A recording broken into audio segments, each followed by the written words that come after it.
They meet in Geneva not because anyone has anything new to say, but because neither side want to be the one to walk away.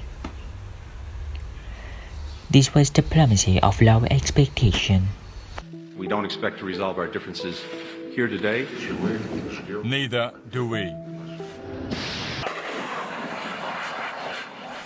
Even while they spoke, the Russian governor released this picture. More of what they call drill on the Russian side of Ukraine border, and these are not defensive weapons. The message is not exactly subtle. Look how easily we can sweep aside border defense. In Geneva, the US Secretary of State tried to deliver his message with equal force. We stand firmly with Ukraine in support of its sovereignty and territorial integrity. We've been clear. If any Russian military forces move across Ukraine's border, that's a renewed invasion. It will be met with swift, severe, and a united response from the United States and our partners. So, what could the West do in response to Russian invasion?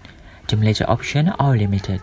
At the moment, restricted design weapon to Ukraine. Sustained effort to continue making these deliveries to Ukraine, but I think we have to be cognizant and clear-eyed about the fact that that's not going to change the military balance between Russia and Ukraine. I think it's unlikely to deter Putin.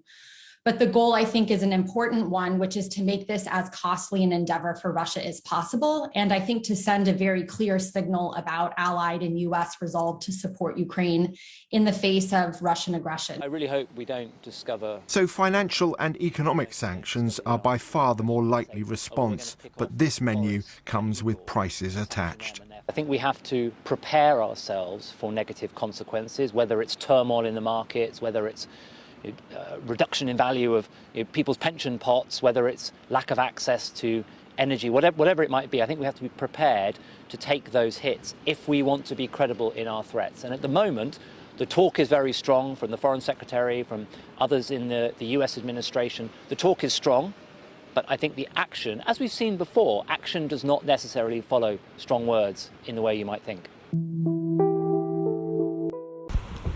The West imposed economic sanctions on Russia in 2014 following the annexation of Crimea. Since then, there is every expectation that the Russian authorities have put a lot of work into reducing their reliance on Western financial market and system. In other words, trying to limit the impact of sanctions. So what's left? The ones preparing to turn to the Western arsenal will have to impress upon Russia that in fighting Ukraine, the third largest country in Europe, will drain them of resource and resolve. It would not be easy. The Ukrainians will fight this. This could end up as a quagmire, and I think that should be seriously considered by Russia. I think President Putin is gambling wildly that this may be a lot easier than it may actually turn out to be. You hear that Putin is extremely isolated. In authoritarian systems, highly personalized ones like Putin's Russia, there's always questions about the quality of information he receives. So I think having foreign leaders be able to communicate that message to Putin is an important one. The only agreement of substance to come out of today's talk was an agreement to have more talk, and all that can be said of that is, but it's probably better than an alternative.